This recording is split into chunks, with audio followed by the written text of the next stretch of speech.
부의 인문학 제3장 부동산 가격이 움직이는 메커니즘 챕터 1 서울과 지방 부동산은 양극화될 것이다.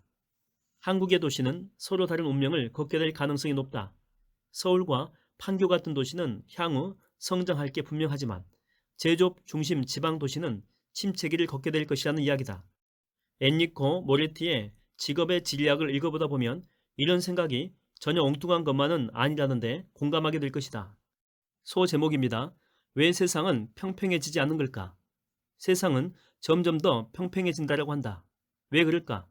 세계는 평평하다의 저자 토머스 프리드만은 세계화 때문이라고 이야기한다. 세계화에 힘입어 기업은 제품을 싸게 만들 수 있는 나라로 공장을 옮겨간다.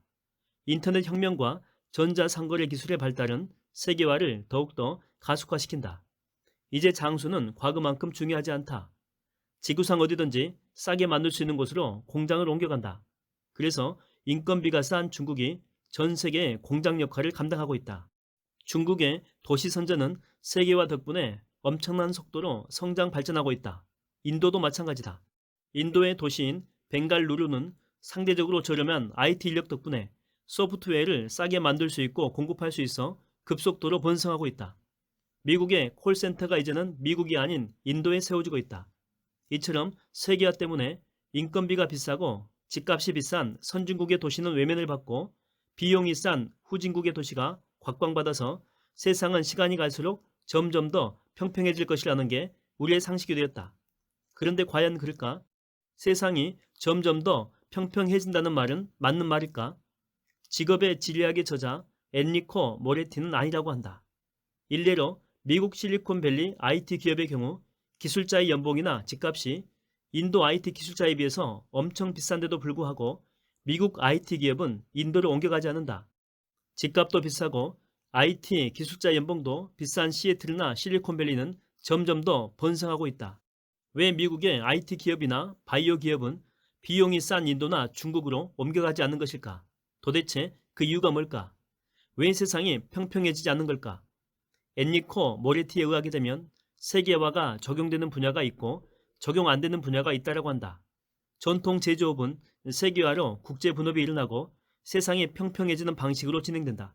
예를 들면 제조업 공장은 미국에서 한국으로, 한국에서 다시 중국으로 옮겨간다. 스웨터 만드는 공장은 인건비가 싸고 전기가 들어오고 땅값이 싼 곳이면 어디든 옮겨갈 수가 있다. 소제목입니다. 혁신 기업을 백업하는 세 가지 뭉침의 힘. 세계화에도 불구하고 비용의 논리를 따라 옮겨가지 못하는 산업이 있다. 그게 뭔가? 바로 혁신 산업이다. 혁신 산업은 어떤 산업을 말하는가? 자원보다 아이디어, 특허, 기술 같은 것이 더 중요한 산업을 말한다. 예를 들면 인터넷, 바이오 산업, 4차 산업, 첨단 기술 같은 산업 말이다. 왜 혁신 산업은 땅값이 싸고 인건비 싼 지역으로 옮겨가지 못하는 걸까? 그 이유는 혁신 산업은 뭉침의 힘이 작용하는 장소에서만 가능하기 때문이다. 뭉침의 힘이란 구체적으로 무엇인가? 나는 뭉침의 힘을 풍부한 인재, 지식 전파, 인프라 제공으로 나누어서 설명한다. 첫째, 풍부한 인재가 있는 곳에서만 혁신 산업은 가능하다. 혁신 산업에서 제일 중요한 것은 바로 사람이다. 혁신을 만들어낼 창조자이고 전문적인 지식을 가진 인재를 쉽게 구할 수가 있어야 한다. 그러니 후진국으로 옮겨갈 수가 없는 것이다. 둘째, 혁신 산업은 인재들 간의 지식 전파가 중요하기 때문에 후진국으로 옮겨갈 수가 없다. 혁신적인 아이디어와 창조적인 아이디어는 역량 있는 인재들이 한데 모여 서로 자극을 주고 영향을 주고받을 때 더 잘 생겨난다. 회의실뿐만 아니라 같이 차 마시고 밥 먹을 때 무심코 나누는 대화 속에서도 혁신적인 아이디어가 튀어나온다. 그러니 혁신 기업은 단순히 비용이 싸다고 인도나 중국으로 옮겨갈 수가 없는 것이다. 셋째, 혁신 기업을 지원하는 인프라가 중요하다. 혁신 기업이 성공하려면 이를 지원하는 인프라가 잘 갖추어져 있어야 한다.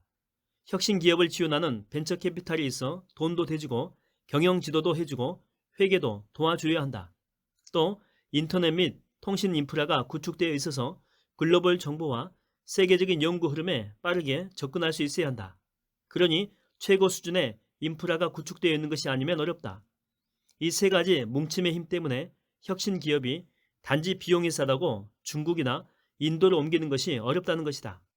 그래서 이런 뭉침의 힘은 혁신 기업이 한 곳에 모이게 만들고 그런 혁신 기업이 모여있는 도시는 점점 더 발전하게 된다. 반면에 일반 제조업 중심의 도시는 세계화 비용 때문에 비용이 싼 곳으로 공장을 뺏기게 돼서 쇠퇴한다. 결과적으로 혁신 산업 기반 도시와 전통 제조업 기반 도시는 시간이 갈수록 점점 더 격차가 커질 것이다. 미국이 지역적으로 평평해지기보다는 갈수록 울퉁불퉁해지고 지역 간의 불평등이 더 커질 수밖에 없다는 이야기다. 미국의 양쪽 해안가 도시는 성장하고 번영하는 데 반해서 중부 내륙의 도시는 몰락하는 추세를 보이는 것은 이 같은 이론으로 충분히 설명 가능하다. 각 지역의 주요 산업이 무엇이냐에 따라서 도시의 흥망성쇠를 전망할 수 있는 것이다. 이런 변화는 너무나 거대한 힘이어서 잠시 늦추거나 멈출 수는 있지만 그 흐름을 되돌릴 수는 없다. 소제목입니다. 미국의 제조업 중심 도시가 몰락한 이유. 세계화 외에 지역 간의 격차를 벌리는 또 다른 요인은 기술 혁신에 있다. 혁신은 공장을 자동화한다. 로봇이 노동자를 대체한다. 해가 갈수록 제조업에 종사하는 노동자의 비율이 줄어든다. 현재 미국에서는 제조업에 종사하는 노동자의 비율이 6%에 불과하다. 기술 혁신은 제조업의 경제 비중까지 줄어들게 만든다. 이런 현상은 우리나라도 마찬가지다. 한국도 제조업의 비중이 해마다 줄어들고 있다. 첨단 제품인 반도체조차도 해마다 경제 비중이 줄어들고 있는 실정이다. 즉, 제조업은 경제가 발전하면 할수록 혁신 때문에 경제 비중이 줄어들 수밖에 없는 운명이다. 따라서 제조업 도시는 스스로 혁신에 의해서 쇠퇴할 운명인 것이다. 반면에 미국의 서부 해안과 동부 해안은 성장 발전을 거듭하고 있다. 서부 해안에는 IT 기업이 모여 있고 바이오 기업 같은 혁신 기업들이 몰려 있다. 동부 해안에는 금융회사와 패션업체 같은 선진 기업들이 몰려 있다. 기술 혁신과 세계화는 선진국의 제조업 몰락을 가져왔지만 IT 기업과 바이오, 그리고 금융, 패션 같은 혁신 업종에는 비약적인 성장 발판을 만들어 주었다. 그렇다면 기술 혁신과 세계화가 IT, 바이오, 금융 같은 혁신 기업의 성장 요인으로 작용하는 메커니즘은 무엇일까? 이런 혁신 기업은 자신의 신제품, 신기술, 신약 등을 전 세계를 대상으로 팔 수 있기 때문에 오히려 세계화의 이익을 볼 수가 있다. 동부 해안에 자리한 금융회사도 마찬가지다. 새로운 금융 상품을 만들어서 전 세계에 내다 팔 수가 있어 세계화의 이득을 보는 것이다. 소제목입니다. 인적 자원은 왜 특정 지역과 도시로 몰리는가? 금융, IT, 바이오, 소프트웨어, 엔터테인먼트 같은 혁신 기업의 성공 요인은 무엇인가? 혁신 기업의 성공 요인은 혁신과 아이디어를 만들어낼 수 있는 인적 자원에 있다. 인적 자원이 몰려있는 곳에 혁신 기업이 몰리고 그런 혁신 기업이 생기는 도시는 번성하고 발전한다. 그런데 뛰어난 인재들이 특정 지역과 도시로 이렇게 몰려드는 이유가 있는 것일까? 직업의 지리학을 통해서 배운 바를 내 방법대로 설명하자면 세 가지 정도 이유를 들 수가 있다. 첫째, 우연이다. 어떤 천재급 인재가 우연히 시애틀이나 샌디에고에서 IT와 바이오 벤처 사업을 시작했는데 그를 보고 다른 인재들이 몰려와서 합세하다 보니 그 도시가 인재가 많은 도시가 된다. 첫 발을 디딘 인재는 자리를 잡는 게 힘들긴 하지만 일단 그가 자리를 잡게 되면 그 도시가 계속해서 번성하게 될 가능성이 높아진다. 둘째, 인재는 뭉치면 뭉칠수록 새로운 아이디어나 혁신이 생겨나기가 쉽다. 인재들은 다른 인재들에게서 배우고 아이디어를 얻는데 주저함이 없다. 혁신과 아이디어가 진공 상태에서 나오지 않는다는 것을 누구보다 잘 알고 있기 때문이다. 미국 혁신 기업이 주도하는 도시는 좋은 대학교와 연구기관이 자리하고 있다는 점도 특징이다. 셋째, 해당 지역은 인재들이 살고 싶은 도시인 경우가 많다. 일자리를 쉽게 구할 수가 있고 기후가 좋고 맛있는 레스토랑이 있고 자녀들 키우기가 좋고 좋은 짝을 만나기 쉬운 지역에서 인재들이 살고 싶어 한다는 것이다. 이런 곳에 기업이 몰리고 또 인재가 몰리고 긍정적 자기 강화가 이루어져서 특정 도시는 더욱더 발전하게 된다. 소제목입니다. 한국의 부동산 투자와 관련한 통찰은 무엇인가? 이와 같은 질적인 특성을 부동산 투자에 활용한다면 다음 몇 가지 시사점을 얻을 수가 있다. 첫째, 제조업 중심의 지방도시는 쇠퇴할 가능성이 높아 부동산 투자에 주의가 필요하다. 울산, 창원, 구미, 거제도, 군산 같은 제조업 중심 도시는 혁신과 세계화의 거대한 물결에 의해서 점차 침체될 수밖에 없는 운명이다. 이미 상당수의 제조업체가 값싼 노동비와 원재료를 찾아서 해외로 떠났으며 이는 거스를 수 없는 또 하나의 흐름이 되었다. 둘째, 서울 판교는 IT, 금융, 바이오, 엔터테인먼트 같은 혁신 기업이 자리 잡아 향후 부동산 전망이 좋다. 지식 기반 산업 사회에서 대학과 연구소는 중요하다. 서울에는 좋은 대학이 모두 몰려 있고 혁신 산업인 방송국, 금융기관, 벤처캐피탈 회사, 엔터테인먼트 회사, 회계, 경영 컨설턴트 역시 서울에 집중되어 있다. 혁신 기업이 필요로 하는 인적 자원이 풍부하게 있는 곳이 바로 서울이다. 지식 자본주의 사회에서 가장 강력한 경쟁력을 갖추고 있다는 이야기다. 셋째, 정부가 국토 균형 발전을 위해서 지방 도시를 활성화하려는 노력은 성공하지 못할 것이다. 과거 국토 균형 발전이란 명목 아래 지방을 살리기 위해서 추진한 기업 도시와 혁신 도시의 모습은 어떤가?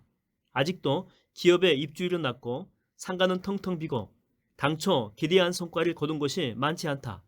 왜 그럴까? 도시의 승리의 저자인 하버드 경제학자 교수인 에드워드 글레이저는 낙후되고 경쟁력이 없는 도시에 대규모 빌딩을 세우고 건설붐을 일으켜서 살리고자 하는 대신에 낙후된 도시의 주민들을 직접 도와주는 편이 효과적이라고 조언한다. 낙후된 도시 거주자들에게 더 좋은 교육을 받게 하거나 더 좋은 일자리를 찾아줘 주민들이 다른 곳에 정착해서 더 잘 살게 된다면 낙후된 도시는 설령 발전하지 못한다고 해도 상관없다. 그는 사람을 지원하는 방식으로 정책을 세워야지 지역을 지원하는 방식으로 지원 정책을 세워봐야 도시는 살아남지 못한다고 주장한다. 뉴올리언스의 경우 낙후된 도시를 재건하기 위해서 빌딩과 건물에 엄청난 돈을 투자했지만 건설업자들만 배불리게 했고 사람 없는 텅 빈 콘크리트 덩어리만 남겨진 채 재건에는 실패했다고 하는 것이다. 차라리 그 돈을 뉴올리언스 주민들에게 직접 지원했다면 더 좋은 결과를 낳았을 것이라고 주장한다. 도시는 왜 불평등한가의 저자인 리처드 플로리다는 정부의 정책이 실패하는 이유를 이렇게 설명한다. 사람들이 기업과 일자리를 찾아서 이동한다는 전통적인 생각이 더 이상 맞지 않는 것 같다. 도시의 성공을 위해서는 기업을 유치하는 것이 아니라 인재를 끌어오는 것이 맞다. 그는 혁신 기업은 아무런 인센티브가 없어도 기업이 필요로 하는 인재가 많은 도시로 옮겨간다라고 주장하며 라이코스가 인센티브는 없지만 인재가 많은 보스턴으로 옮겨간 것이 대표적인 사례라고 말한다. 도시가 번성하려면 혁신 기업에 필요한 인재인 과학자, 기술자, 전문 지식인, 예술가 등이 살기 좋게 만들어야 한다고 말한다. 또 도시에 일자리가 많고 데이트할 사람이 많고 레스토랑, 카페, 음악 공간 등이 많다면 인재는 자연스럽게 몰려들고 기업은 이러한 인재를 구하려고 그 도시로 올 것이라고 주장한다. 해외 도시 전문가들의 관점에서 볼 때에 단순히 낙후된 지방 도시를 재건하기 위해서 공공기관을 지방으로 내려보내는 방식으로는 쇠퇴하는 지방 도시를 부활시키기가 어렵다. 국토 균형 발전을 위한 기업 도시, 혁신 도시로 성공하기는 어렵다. 우리나라의 도시 간 불평등은 시간이 갈수록 심해질 것이다. 우리가 도시 간 불평등을 원하지도 않고 바람직하다고 생각하지도 않지만 세상은 그렇게 불평등이 확대될 것이다. 어떤 도시가 성장하고 어떤 도시가 쇠퇴할지 미리 알 수 있다면 재정적인 불행을 피할 수 있을 것이다. 분명한 사실 하나는 이것이다. 돈을 벌고 싶다면 혁신 기업이 주도하는 도시에 투자하라. 부의 인문학 제3장 부동산 가격이 움직이는 메커니즘 챕터 2 슈퍼스타 도시 서울에 투자하라. 2018년 여름 박원순 서울시장이 옥탑방 생활체험을 할 때에 몇 권의 책을 가지고 갔는데 그 중에 한 권이 도시는 왜 불평등한가였다. 원래 이 책은 부동산 투자자를 위한 책은 아니다. 오히려 도시계획과 관리를 책임진 박원순 시장 같은 사람을 위한 책이다. 그렇지만 부동산 투자 관점에서도 얻을 수 있는 것이 많다. 소 제목입니다. 슈퍼스타 도시 전성시대 수혜자는 누구인가? 이 책의 저자인 리처드 플로리다는 다음과 같이 주장한다. 이제 슈퍼스타 도시 전성시대가 도래했다. 슈퍼스타 도시는 시간이 갈수록 인재를 끌어들여서 번성하게 되고 나머지 자잘한 도시는 몰락하게 된다. 슈퍼스타 도시와 다른 도시 간의 격차가 더욱더 벌어지고 불평등이 확대되는 것은 피할 수가 없다. 슈퍼스타 도시의 부동산 가격은 시간이 갈수록 다른 도시보다 훨씬 더 급등하게 된다. 이런 거대한 흐름 속에서 가장 큰 이득을 보는 사람은 누구인가? 바로 해당 지역의 주택과 땅 소유자들이다. 그런데 왜 슈퍼스타 도시로 인재와 기업이 집중되는 것일까? 저자는 두 가지 이유로 설명하고 있다. 첫째, 기업이 자기의 이익을 찾아 슈퍼스타 도시로 몰린다. 노벨 경제학상을 수상한 경제학자인 폴 크루그먼은 기업이 왜 특정 기업에 몰려 있는지 잘 설명해준다. 폴 크루그먼의 설명에 따르게 되면 기업의 운송비가 낮은 경우에는 여러 곳에서 분산 생산하는 것보다 한 곳에 집중해서 대량 생산을 하게 되면 생산 단가가 떨어져 유리하고 이것을 규모의 경제라고 하죠. 또 여러 기업이 모여서 산업단지를 만들게 되면 중간재와 노동력을 구하기 쉬워져 더 유리해진다. 기업이 한 곳에 뭉치게 되면 이익이 생기기 때문에 자연스럽게 산업 클러스터가 생긴다라고 하는 것이다. 예를 들면 뉴욕, 런던의 금융회사, 로스앤젤레스의 영화사, 밀라노와 파리의 패션업체, 산호세의 IT 기업이 집중적으로 모인 이유가 그렇다는 것이다. 폴 크루그먼은 이 이론으로 노벨 경제학상을 탔는데 따지고 보면 애덤 스미스의 분업 효과와 리카도의 비교 우위론을 믹싱해서 발전시킨 것이라고 할 수 있다. 둘째, 인재가 슈퍼스타 도시로 모인다는 것이다. 인재가 모이게 되면 서로 자극을 주고받아 더 좋은 아이디어와 기술력이 생겨나게 되고 혁신이 일어난다. 그리고 인재가 모이게 되면 인적 자본 외부 효과라는 게 발생한다. 외부 효과, 익스터널 이펙트라고 하는 것은 무엇인가? 외부 효과는 시장에서 돈을 매개로 사고팔고 하는 거래를 통해서 생기는 것이 아니라 시장을 통하지 않고 그냥 공짜로 생기는 이득이나 손해를 말한다. 예를 들면 자동차 매연으로 혼잡도로 주변에 집주인이 손해를 본다. 시장에서 아무 거래도 한 게 없는데 손해를 보는 것이다. 그러면 인적 자본 외부 효과는 무엇일까? 말 그대로 인재 덕분에 인재가 아닌 평범한 사람도 덕을 본다는 말이다. 경제학자들은 인재랑 같이 일하게 되면 다른 사람도 생산성이 높아진다는 사실을 발견했다. 또 인재가 잘해서 좋은 아이디어를 내게 되면 인재 자신도 큰 이득을 챙기지만 주변 사람의 소득도 늘어난다는 것을 확인했다. 흔히 한 명의 천재가 10만 명을 먹여 살린다라고 한다. 인재가 슈퍼스타 도시로 몰리고 이것이 슈퍼스타 도시의 인적 자본 외부 효과를 낳고 덕분에 슈퍼스타 도시의 주민은 다른 도시의 주민보다 소득이 높아진다. 그러면 인재가 슈퍼스타 도시로 더욱더 몰리게 되는 연쇄 반응이 나타난다. 그렇다면 슈퍼스타 도시의 집값은 얼마나 올랐을까? 2015년 기준 뉴욕 대도시의 부동산의 가치는 영국의 GDP와 같아질 만큼 올랐다. LA 부동산 가치는 프랑스의 GDP와 같아질 정도로 올랐다. 샌프란시스코의 부동산의 가치는 한국 GDP랑 비슷할 정도로 올랐다. 뉴욕의 소지역의 아파트 한 채 가격으로 라스베이거스에 18채, 애틀란타에서는 23채, 디트로이트에서는 29채, 클리브랜드에서는 30채, 세인트 루이스에서는 34채, 멤피스에서는 38채를 살 수 있다고 한다. 이것은 평균적인 말이 그렇다는 것이고 소지역에 아파트 한 채를 팔면 톨레도에 50채, 디트로이트에 70채, 오하이오주의 영스타운에서는 100채를 살 수 있다고 한다. 소 제목입니다. 2000년 이후 슈퍼스타 도시의 집값이 급등했다. 슈퍼스타 도시의 집값 급등이 슈퍼스타 도시 전체에서 골고루 나타나는 것은 아니다. 슈퍼스타 도시 중에서도 특정한 슈퍼 지역의 집값이 급등한다. 슈퍼스타 도시 내에서도 격차가 벌어진다. 슈퍼스타 도시의 부동산 가치가 급격히 오르기 시작한 것은 2000년 이후의 일이다. 슈퍼스타 도시의 집값은 1950년대에는 평균의 2배였지만 2000년대에는 4배 격차로 벌어졌다. 2000년 이후에 슈퍼스타 도시의 집값이 급등한 이유는 무엇일까? 이에 대한 대답은 다른 책인 도시의 승리에서 힌트를 얻을 수가 있다. 1900년대까지가 교외 도시 중심이었고 2000년대부터는 도시 중심으로 인구가 모이는 시기였다.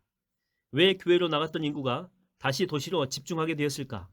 제조업의 몰락과 지식 기반 산업 사회로의 이동 때문이다. 이 부분은 도시의 승리를 소개할 때 자세히 설명하도록 하겠다. 그렇다면 가장 중요한 것, 이 책에서 얻은 한국 부동산 투자에 적용할 수 있는 통찰은 무엇일까? 서울에 투자하라는 것이다. 한국의 슈퍼스타 도시는 서울뿐이기 때문이다. 세월이 갈수록 서울과 여타 도시의 차이는 점점 더 벌어질 것이다. 사실 나는 서울이 진짜로 슈퍼스타 도시가 될 수 있을지 의심스러웠다. 그런데 저자가 각 나라의 도시를 평가해서 슈퍼스타 도시의 랭킹을 매겨놓았다. 그 기준에 따르게 되면 서울은 슈퍼스타 도시라고 한다.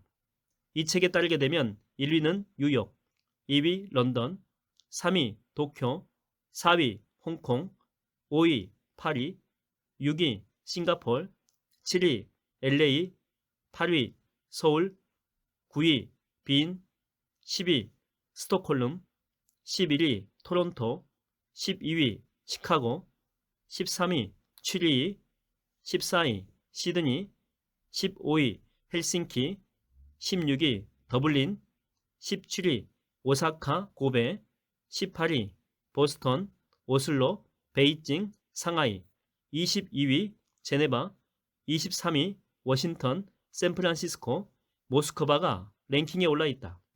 서울이 베이징, 상하이, 토론토, 시드니, 시카고, 샌프란시스코 등 도시보다 앞선 순위에 있다는 점은 놀랍다.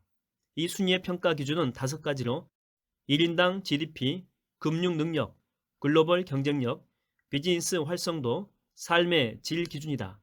관점에 따라서 순위는 차이가 날 수 있지만 우리나라에서는 서울에 집중하는 것이 안전하다는 사실에는 변함이 없다.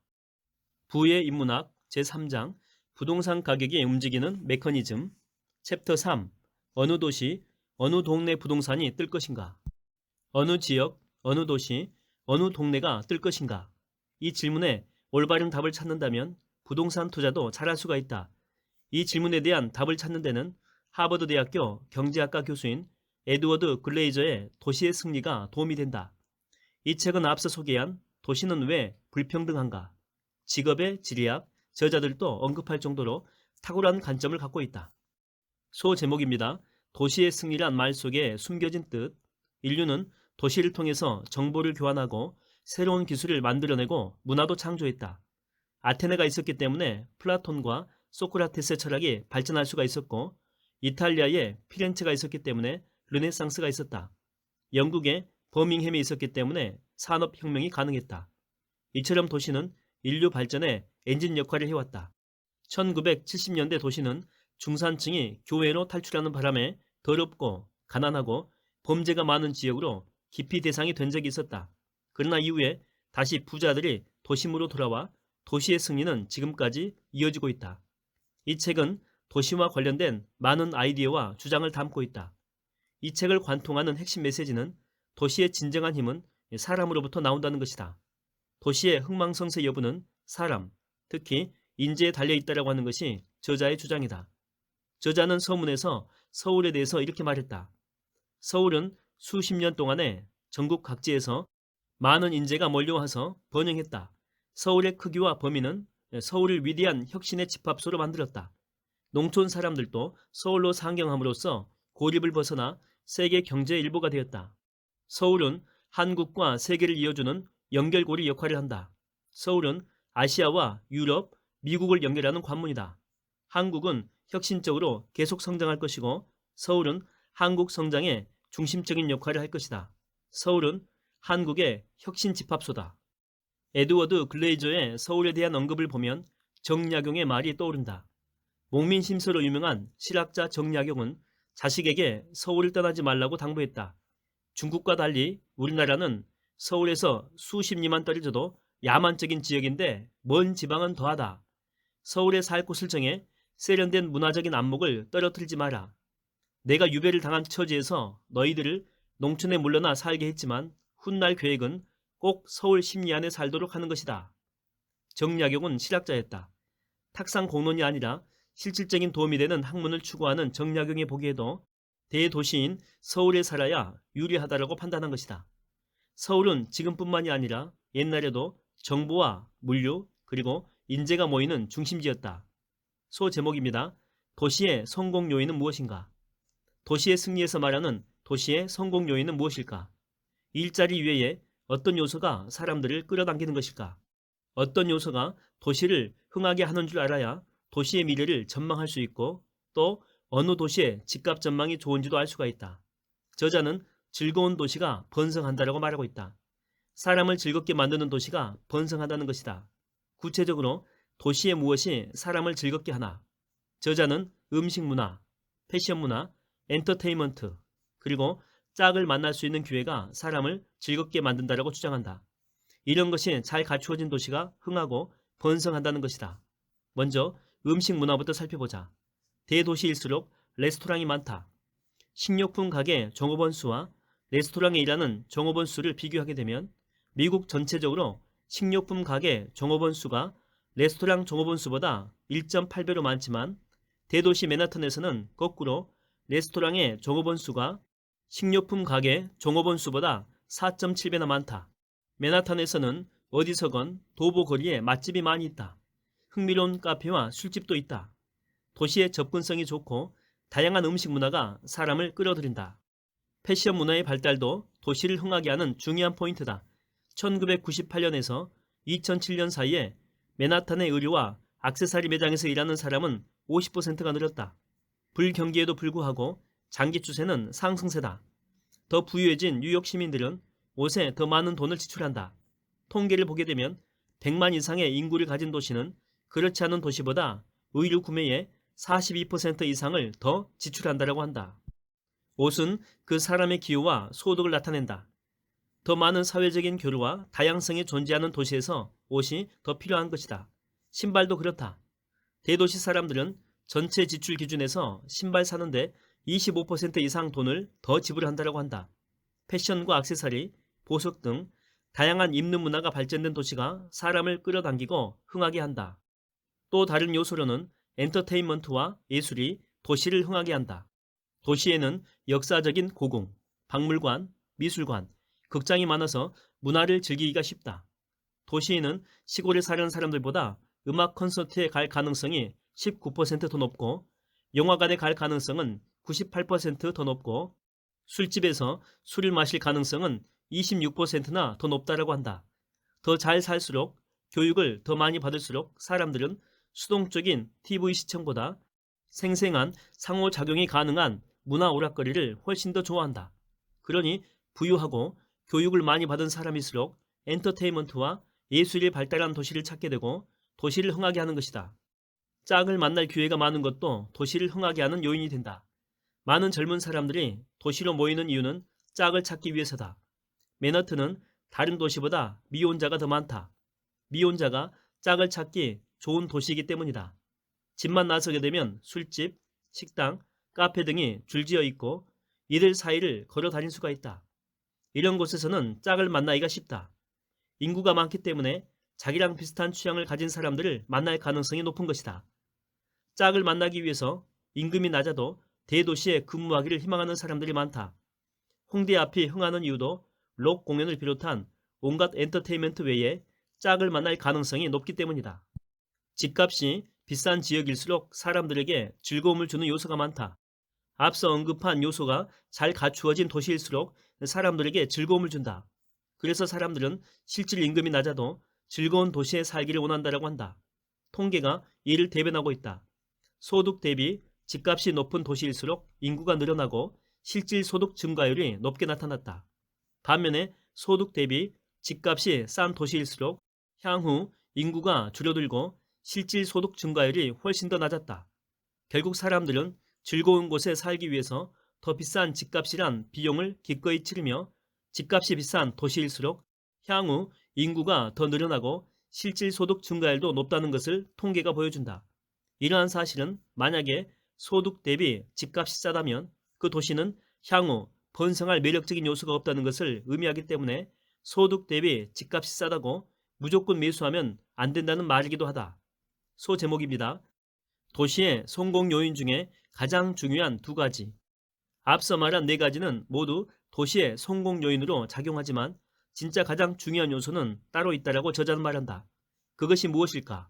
저자는 도시의 진정한 힘은 사람, 특히 인재로부터 나온다라고 주장한다. 인재를 끌어들이는 요소가 많은 도시일수록 도시는 성공하고 번영한다는 것이다. 인재가 도시 경쟁력의 핵심이라면 인재가 가장 중요시하는 도시의 요소는 무엇인가? 그것은 바로 자녀 교육과 안전이다. 에드워드 글레이저는 이렇게 말한다. 인재를 끌어들이기 위해서 가장 중요한 요소는 무엇일까? 사람들은 특히 교육을 많이 받은 인재는 자녀의 교육과 안전에 많은 돈을 지불할 것이다. 그래서 도시 지도자들은 학교 수준을 높이고 치안을 유지하는 데 더더욱 많은 신경을 쓸 것이다. 식당과 극장도 인재를 끌어들이는 요소이지만 학교와 안전만큼 중요하진 않다. 이제 도시의 승리에서 내가 얻은 교훈, 지식, 배움을 정리해보자. 도시의 가장 중요한 성공 요인은 일자리 외에 음식 문화, 패션 문화, 엔터테인먼트와 예술을 즐기기 쉽고 짝을 만나는데 용이 하나에 있다. 그리고 치안이 좋고 자녀를 교육시키기 좋은 곳이어야 한다. 한국의 도시로 눈을 돌려서 생각해보자. 일자리가 풍부하고 음식, 패션, 엔터테인먼트와 예술을 즐기기 쉽고 짝을 만날 기회가 많은 도시는 어디인가? 거기다 자녀 교육을 시키기 좋고 안전한 동네는 어느 동네인가? 한국은 어느 지역이나 대체로 안전한 편이니 자녀 교육이 더욱 중요하다. 좋은 학교가 있고 좋은 학원이 있고 좋은 선생님이 있고 면학 분위기가 좋은 동네는 어딘가? 각자 어떤 지역이 떠오를 것이다. 바로 거기에 집중하면 된다. 부의 인문학 제3장 부동산 가격이 움직이는 메커니즘 챕터 4 서울에 집을 사야 하는 분명한 이유. 나는 그동안 줄곧 서울에 집을 사라고 말해왔다. 성남 재개발 투자에 대해서 몇 번 이야기한 적은 있지만 예외적인 경우였다. 그럼 내가 왜 서울 하는 걸까? 그건 가장 좋은 것만 말하고 싶기 때문이다. 나의 투자자로서의 판단 뒤에는 항상 애덤 스미스가 있다. 지금 우리가 알고 있는 대부분의 경제학은 경제학의 아버지라고 불리우는 애덤 스미스에게서 비롯된 것이다.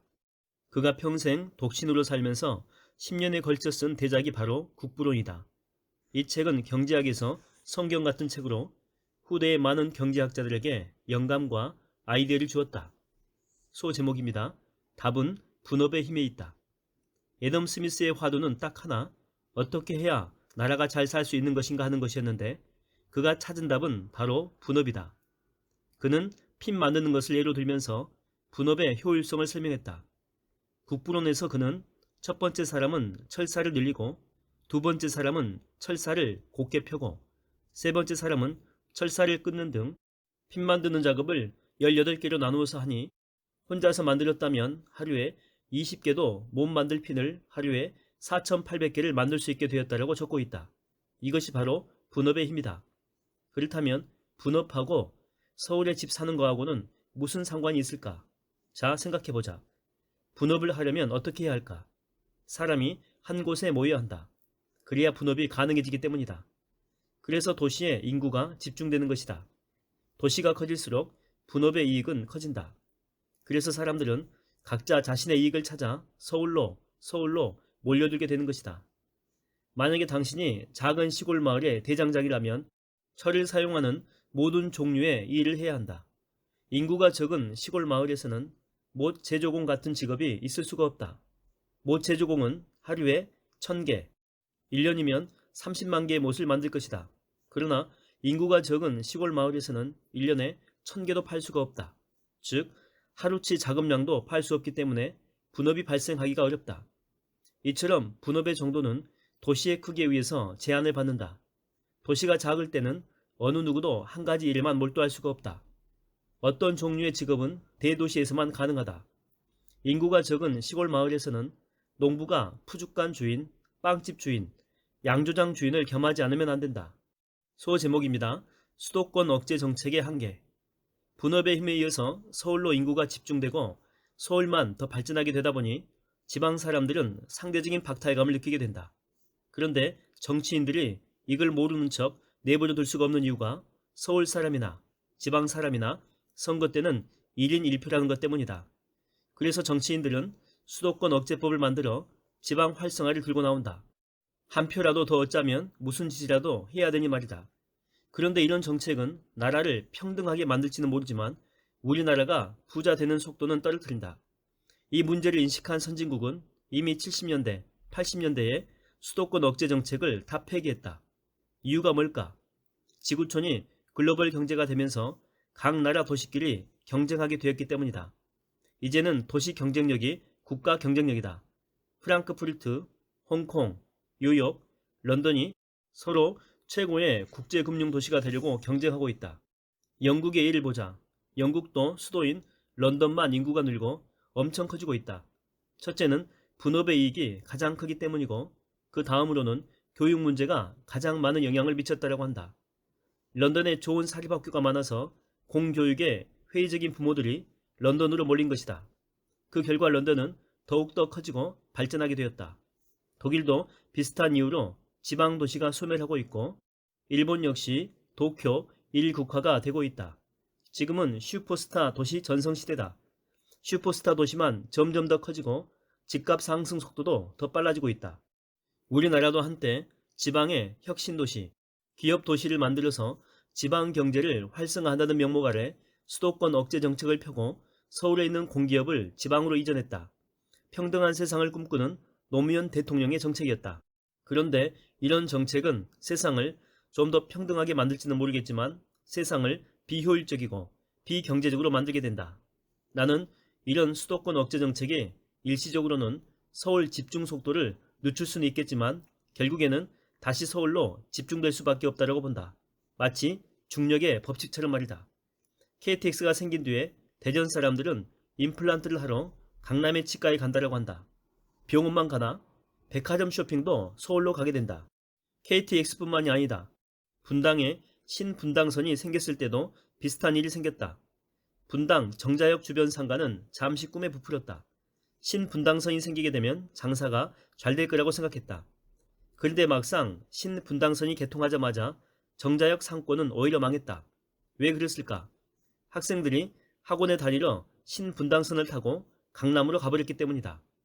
서울 집중화와 발전은 피할 수 없는 시대적인 흐름이다. 그러니 서울에 집을 사야 한다는 것이다. 물려도 서울에서 물려야 시간이 지나면 회복되고 수익을 낼 수가 있다. 승부처가 항상 서울이라는 점은 어떤 경우에도 달라지지 않는다.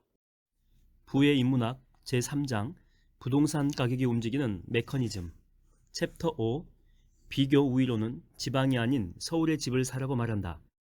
데이비드 리카도는 비교 우위론을 내세워 국제교역이 유리하다는 것을 주장한 경제학자다. 각 나라가 각자 잘 만드는 것을 만들어서 서로 무역을 하게 되면 더 풍요로운 세상이 된다라고 주장했다. 오늘날 세상은 리카도의 주장대로 자유무역이 늘고 세계화가 되었다. 리카도는 주식 중개인의 아들로 태어나서 14살 때부터 증권시장에 뛰어들면서 큰 돈을 벌였다.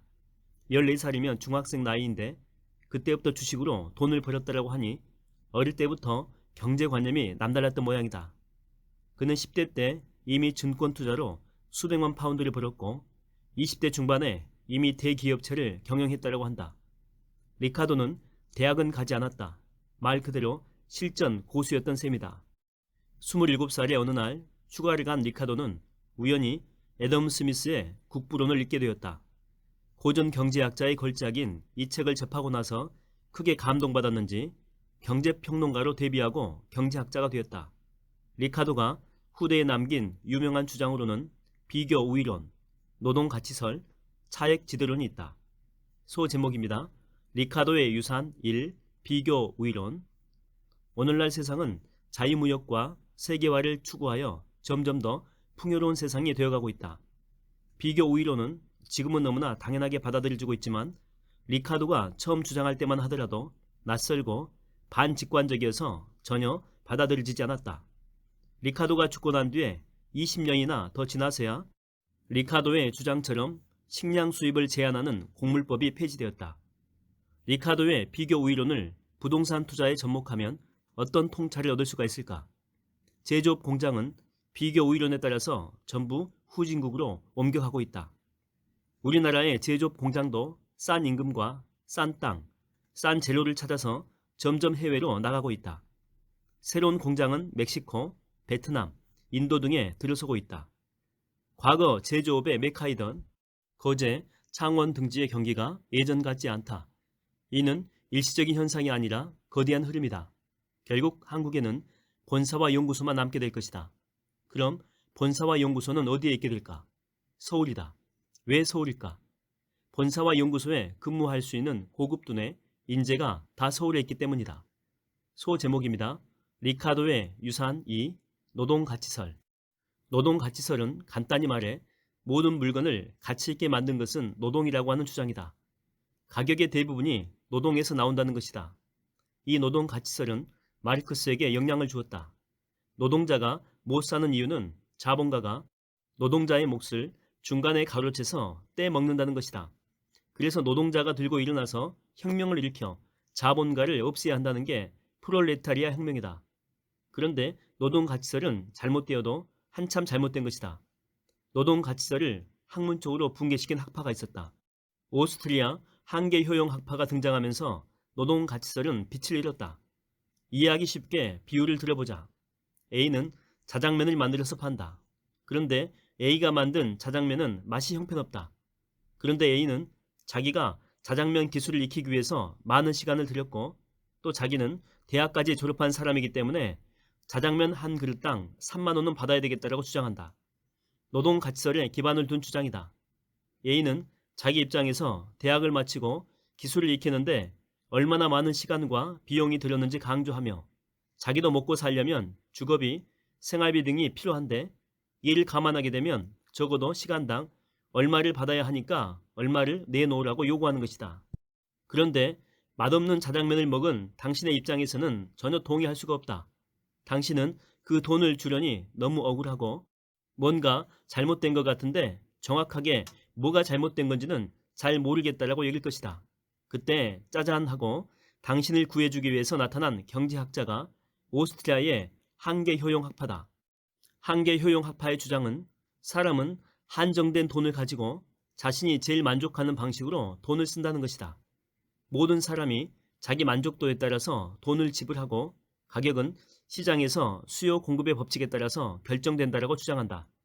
한계효용학파는 가격이 공급자는 노동자겠죠. 공급자가 아닌 수요자는 소비자이겠죠. 소비자의 입장에서 결정된다라고 본다. 이게 현대 경제학이 설명하는 가격 결정 방식이다. 노동가치설은 쓰레기통으로 들어가게 된 것이다. 한계효용학파에 따르게 되면 노동자가 얼마나 힘들었느냐는 중요하지 않다. 고객이 얼마나 만족했느냐에 따라서 가격이 결정된다는 것이다. 고객은 자장면을 대졸자가 만들었는지 중졸자가 만들었는지 상관하지 않고 맛있는 자장면을 먹으려고 할 것이고 자신의 만족도에 따라서 가격을 지불하게 된다는 것이다. 시장 경제에서 성공하려면 자신의 기준을 남에게 강요하지 말고 타인의 요구를 만족시켜 주기 위해서 노력해야 한다. 그럼에도 불구하고 오늘날 노동가치설에 입각해서 때를 쓰는 노조가 많다. 팔리지도 않는 자동차를 만들어 회사가 적자임에도 임금은 무조건 올려야 한다라고 때를 쓰는 노조가 있다. 왜 그럴까? 결국 요약하게 되면 자기 입장에서만 주장하는 게 노동가치설이고 상대방, 즉 고객 입장에서 생각하는 게 한계효용 이론이다. 결국 당신이 얼마나 노력했느냐, 당신이 얼마나 고생했느냐, 그거는 중요하지 않다. 상대방이 얼마나 만족했는지, 상대방이 얼마나 행복했는지, 이게 중요하다. 지금까지 내용을 정리해보자. 리카도의 비교 우위론에 따르게 되면 제조업의 공장은 외국으로 이전될 것이고 서울에는 본사와 연구소만 남게 될 것이다. 그래서 서울에 투자하는 것이 유리하다. 노조에서 주장하는 리카도의 노동가치설은 한계효용학파에 의해서 대체되었고 시대에 맞지 않는 낡은 이론이다. 부의 인문학 제3장 부동산 가격이 움직이는 메커니즘 챕터 6 사업가와 월급쟁이보다 땅 주인이 더 부자가 된다. 리카도는 인구가 늘어나면 자본가, 노동자, 지주 중에서 지주가 제일 돈을 많이 벌 거라고 주장했다. 미래를 내다보는 놀라운 통찰력이다. 리카도는 무슨 근거로 이런 주장을 했을까? 그의 차액지대론을 알면 이해가 될 것이다. 소 제목입니다. 리카도의 유산 세 번째 차액지대론. 차액지대론을 이해하기 위해서는 먼저 리카도가 살았던 시대 상황을 살펴볼 필요가 있다. 리카도가 살았던 영국은 프랑스의 나폴레옹과 전쟁을 치렀다.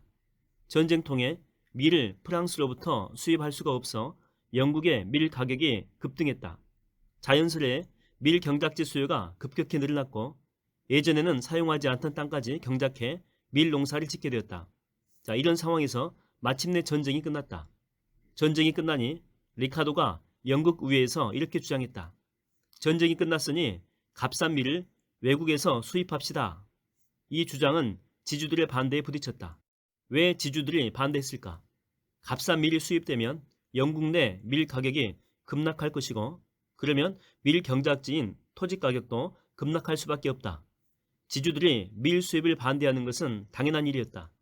이때 리카도는 두 가지 이론으로 영국 국회의원을 설득했다. 하나는 앞에서 설명한 비교 우위론이다. 값싼 밀을 수입하는 게 영국의 국익을 위해서 유리하다는 주장이다. 또 다른 이론은 차액 지대론이다. 밀을 수입하지 않아 밀값이 올라가는 상황에서는 자본가도 아니고 노동자도 아니고 땅 주인만 부자가 된다라고 주장한 것이다. 밀값이 올라가게 되면 왜 땅 주인만 부자가 된다는 것일까? 드디어 차액 지대론이 등장할 차례다. 인구가 늘어나면 밀 수요량이 늘어나서 과거에 경작하지 않던 척박한 땅까지 경작하게 된다. 처음에는 비옥한 땅 A만 경작하다가 밀 수요가 늘어나게 되면 척박한 땅 B도 경작하게 된다. 인구가 더 늘어나 먹을 밀이 부족해지게 되면 더 척박한 C 땅도 경작하게 된다. 이렇게 더 척박한 땅을 경작하게 될수록 비옥한 땅을 가진 지주는 더 많은 돈을 벌 수 있다는 게 차액 지대론의 핵심이다. 좀 더 자세히 설명해보자. 비옥도가 각기 다른 세 종류의 땅이 있다고 생각해보자. A 땅은 밀 수확량 10만원어치, B 땅은 밀 수확량 8만원어치, C 땅은 밀 수확량 6만원어치라고 일단 가정을 합니다. 농업자본가가 지주로부터 땅을 빌리고 농부를 고용해서 농사를 짓는다라고 가정해보자. 자본가가 지주로부터 땅을 빌리는데 1만원을 주었다. 그리고 농부는 노동자겠죠. 이 노동자를 고용하는데 5만원을 주었다. 그러면 농업자본가가 농사 짓는데 6만원의 비용이 된다. 자, 이렇게 해서 농업자본가가 농사를 짓게 되면 어떤 땅을 빌려서 농사를 짓느냐에 따라서 수익이 달라지게 된다. A 땅을 빌려서 농사를 짓게 되면 A는 아까 우리가 10만원어치의 수확량이 있다고 했죠. 자, 그러면 10만원에서 비용인 6만원을 빼니까 4만원어치의 이익이 남습니다. 그리고 B 땅은 밀 수확량이 8만원어치라고 했죠. 8만 빼기 6만 비용하면 2만원의 이익이 남습니다. 자, C 땅 같은 경우에는 6만원의 수확량인데 비용이 6만원이기 때문에 C 땅을 빌려서 지을 경우에는 자본가는 영원의 이익, 전혀 이익이 없다라고 하는 것입니다. 자, 상황이 이러니까 농업자본가는 서로 A 땅을 빌려서 농사를 지으려고 할 것이다. 그들은 결국 웃돈을 주더라도 A 땅을 서로 차지하려고 경쟁하게 된다. 웃돈을 얼마나 더 지불할 수가 있을까? 당초에 주었던 임대료 1만원에다가 웃돈을 최대 4만원까지 주고서라도 A 땅을 빌리려고 할 것이다. 농업자본가들이 A 땅을 서로 차지하려고 웃돈 경쟁을 하게 되면서 A 땅 주인은 수입이 더 생기게 된다. A 땅만 밀농사 경작지로 사용되던 과거보다 4만원의 수입이 더 생기게 되는 것이다. 이 4만원을 차액지대라고 한다. B 땅 주인의 차액지대는 2만원이다. C 땅은 가장 열등한 땅인데 한계지라서 이 땅은 차액지대가 전혀 없다. 그런데 만약에 인구가 더 늘어나거나 밀값이 더 올라서 더 열악한 땅 D 땅도 추가로 경작하게 되는 상황이 오게 되면 C 땅도 차액지대가 생기게 된다. 자, 이런 식으로 경작할 땅이 점차 늘어나게 되면 차액지대가 점점 많아지게 된다. 그래서 그냥 지대라고 부르지 않고 차액지대라고 이름을 붙이게 된 것이다.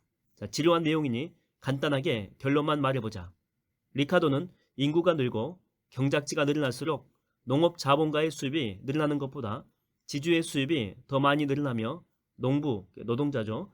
농부는 수입이 그냥 먹고 사는데 그친다라고 말했다. 최종 승리자는 땅 주인이라는 것이다. 리카도의 차액지대론이 우리에게 시사하는 점은 무엇일까? 인구가 늘어날수록 차액지대는 늘어나고 비옥한 땅 주인은 더 부자가 된다. 결국 인구가 늘어나는 곳에 비옥한 부동산을 사야 한다. 비옥한 땅은 어디일까? 중심지 땅이다. 우리나라에 인구가 늘어날 수 있고 중심지인 곳은 어디일까? 바로 서울이다. 또다시 기승전 서울이다. 단순히 인구수 변화만으로 보게 되면 서울 인구는 줄어드는 게 맞다. 그러나 이는 서울의 매력도가 낮아졌기 때문에 줄어드는 게 아니고 재개발로 서울의 주택수가 감소해서 줄어든 것이다. 리카도의 차액 지대론에 따르게 되면 서울에 똑똑한 집 한 채 가진 사람이 평범한 월급장이가 평생 월급 모아 번 것보다 훨씬 더 많이 벌 수도 있다는 이야기다. 부의 인문학 제3장 부동산 가격이 움직이는 메커니즘 챕터 7 한몫 잡으려면 땅 한 조각이라도 사둬라. 서울 집값이 오르게 되면 어김없이 등장하는 헨리 조지의 이야기에 귀 기울여보자.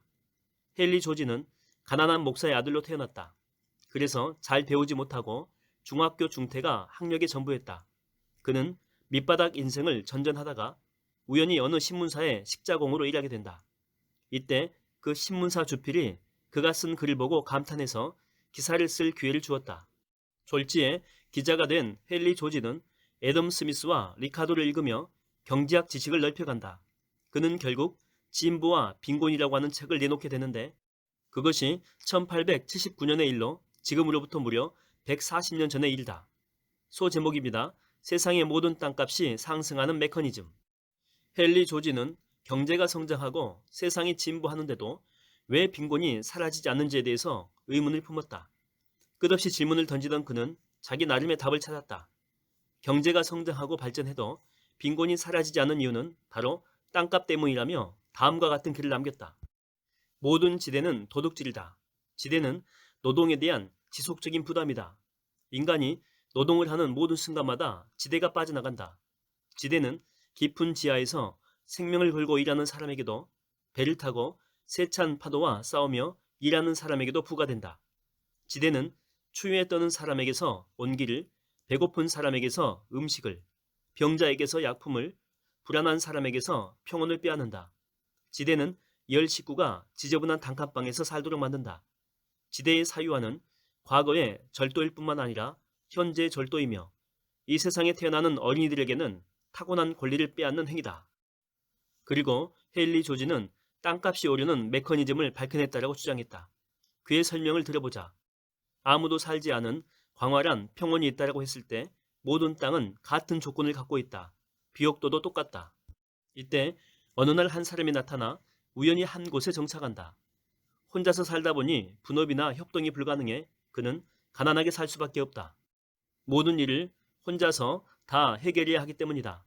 소고기를 먹고 싶을 때 소 한 마리를 잡아야 한다면 이 얼마나 비효율적인가.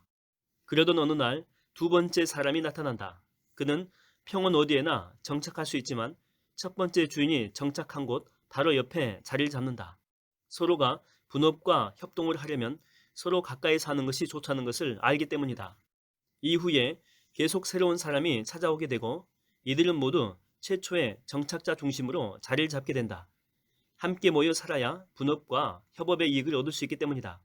그래서 마을에는 상점, 교회, 정육점, 빵집, 학교, 구두방 등이 생겨난다. 마을이 점차 커지면서 분업의 이익은 커지게 되고 더 많은 직장과 사업체가 생겨난다. 이제 마을은 도시가 된다.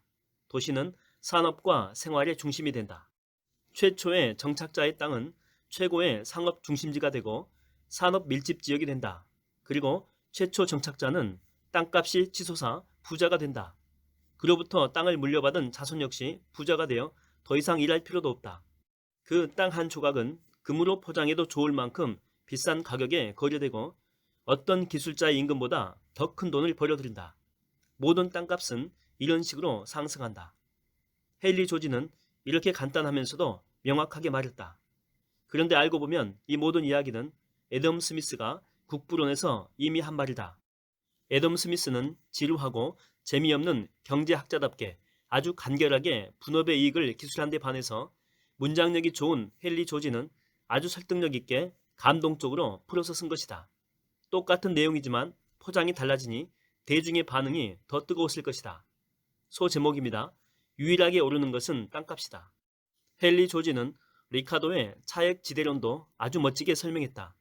대중의 마음을 움직이는데 탁월한 재능이 있었던 그는 국부론을 애덤 스미스보다 멋지게 설명한 것처럼 차액 지대론도 리카도보다 설득력 있게 전달했다. 무식하지만 돈벌이에 밝은 사업가에게 이런 질문을 던진다. 한 작은 마을이 10년 후에는 큰 도시로 성장할 것이다. 마차 대신에 기차가 다니고 촛불 대신에 전기불을 켜고 여러 가지 기계의 도입으로 생산성이 높아질 것이다. 자, 그러면 10년 후에 이자율이 올라갈까? 그는 단호하게 아니라고 대답할 것이다. 자, 그러면 질문을 바꿔본다. 노동자 임금이 올라가겠는가? 노동자의 삶은 더 나아지겠는가? 이때도 그의 대답은 명료하다. 임금은 오르지 않는다. 오히려 내릴 가능성이 높아질 것이다. 자, 그러면 오르는 것은 무엇인가? 땅값이다. 당신도 한 몫을 잡으려면 땅 한 조각이라도 사둬라. 맞다. 이 사업가의 조언대로 땅만 사두게 되면 더 이상 일할 필요가 없다. 아무 일을 하지 않는다라고 할지라도 사회에 아무 기 안 해도 땅을 지고 있다면 10년 뒤에 그는 분명히 대저택에서 살게 될 것이다. 헨리 조지는 이처럼 인구가 늘어나면 자본가도 노동자도 아닌 지주가 제일 부자가 된다는 리카도의 차액 지대론을 호소력 있게 설명한다. 그렇다면 그는 경제학 분야에 어떤 성과를 남겼을까? 결론부터 말하게 되면 헨리 조지가 만든 새로운 경제학 이론은 없다. 그는 학문적으로 뛰어난 경제학자는 아니었던 것이다. 헨리 조지는 애덤 스미스의 분업의 중요성과 리카도의 차액 지대론을 이해하기 쉽고 감동적이고 설득력 있게 표현을 잘한 쪽이라고 할 수 있다. 만약에 헨리 조지의 독창성을 찾아야 한다면 단일 토지세를 들 수 있다. 단일 토지세는 리카도가 말한 차액 지대를 전부 세금으로 걷자는 주장이다. 그는 이 세금만 거두게 되면 나머지 세금은 다 폐지해도 된다고 주장했다. 그런데 이 주장은 그리 설득력이 있어 보이지 않는다. 미국의 경우 모든 임대료를 다 세금으로 걷어도 정부 지출을 충당하기에는 턱없이 모자란다. 1929년 미국 전 재산에서 임대소득은 국민소득의 6%에 불과했고 1996년도에는 1% 미만을 차지한다고 한다. 지금은 아마 더 줄어들었을 것이다. 세상이 점점 지식정보산업 사회가 됨에 따라서 경제에서 땅이 차지하는 중요성이 점차 떨어지고 있다.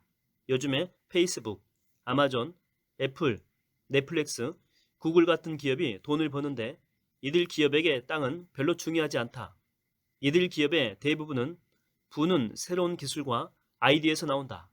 앞으로도 점점 더 경제에서 지대가 차지하는 비중은 낮아질 것이다.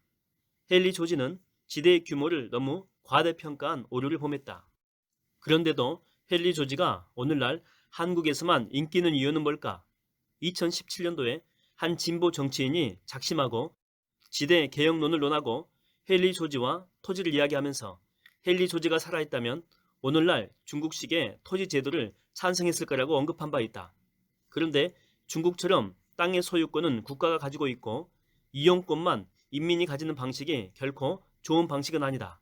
이유는 크게 세 가지로 나눠서 이야기해 볼 수가 있다. 첫째, 하이에크 편에서 말했듯이 땅은 주인이 있을 때라야 더 잘 활용된다. 토지 국유화를 주장한 정치인은 헨리 조지만 읽지 말고 미제스나 하이에크도 읽었으면 좋겠다. 원래 하나만 아는 사람이 신념을 가지게 되면 제일 무섭다. 둘째, 부동산 거품이 가장 심한 나라가 중국이다. 소유권은 없고 이용권만 있는데도 그렇다. 중국식으로 국유화한다라고 할지라도 부동산 투기는 사라지지 않을 것이다. 셋째, 마오쩌둥이 중국을 공산화한 뒤에 농민들에게 땅을 나누어 주었다. 자, 그런 다음에 다시 농민의 땅을 몰수해서 인민공사로 통합하여 집단 농장 체제로 운영하며 땅을 국유화했다. 그리고 대약진 운동을 펼쳤는데 당시 4,500만 명이 굶어 죽었다. 자기 것이 아니게 되면 열심히 일해도 아무런 인센티브가 없으니 아무도 열심히 일하지 않는 결과다. 물론 자본주의와 시장 경제도 완벽하지 않고 부작용이 있는 것은 사실이다. 하지만 자본주의 시장 경제를 대체할 만한 더 좋은 체제가 있는 것도 아니다. 역사를 살펴보게 되면 자본주의 시장 경제에 가까운 나라일수록 국민은 빈곤에서 벗어나 잘 살고 자본주의 시장 경제에서 멀어진 나라일수록 빈곤에 허덕이고 비참하게 산다.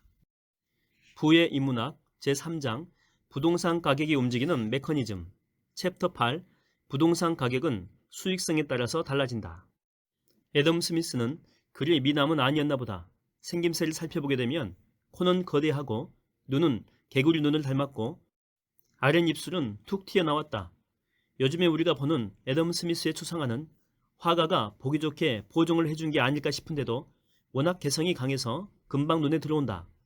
애덤 스미스는 자신의 외모에 대해서 어떻게 평가했을까? 나는 내 책을 통해서만 아름다워질 수가 있다. 긴 설명이 필요 없을성 싶다. 그가 국부론에 모든 것을 쏟아부으며 자신의 완성을 도모한 것도 일견 이해가 가는 일이다.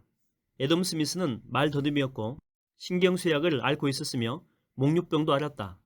어느 날 자다가 침대를 나와 걷기 시작했는데 무려 30km를 걸었다라고 한다. 그러다가 새벽에 교회 종소리를 듣고 잠에서 깨어났다라고 한다. 그날 새벽에 동네 주민들은 애덤 스미스가 잠옷바람으로 집에 허겁지겁 달려가는 모습을 목격했다라고 전한다. 소 제목입니다. 인간의 이기심이 세상을 풍요롭게 만든다. 애덤 스미스가 국부론에서 언급한 이기심에 대한 주장은 정말 유명하다. 그는 세상이 풍요로워지는 이유는 이타심 때문이 아니고 이기심 때문이라고 가르쳤다. 우리가 저녁 식사를 할 수 있는 것은 푸주간 주인, 양조장 주인, 그리고 제빵업자의 박의 정신 때문이 아니라 그들의 돈벌이에 대한 관심 때문이라고 설파했다. 맞는 말이다. 인간의 이기심이 세상을 풍요롭게 만드는 엔진이다. 정부는 이기적인 인간을 억압해서는 안 된다. 개인의 이기심이 국가를 풍요롭게 만들기 때문이다. 인간은 누구나 타인의 도움을 필요로 하지만 무작정 타인의 자비심만 기대하는 것은 허황된 일이다. 정부가 고상한 이타심이나 인정, 동포의 따위에만 의존한다면 필히 그 나라는 빈곤해질 것이다. 물론 애덤 스미스가 인간이 오직 이기심으로만 움직인다라고는 말하지 않았다. 인간은 친절, 박애정신, 동포애 같은 고귀한 심성도 가지고 있지만 이기적인 본능이 더 강력하고 지속적으로 인간에게 동기를 부여할 수 있다고 본 것이다.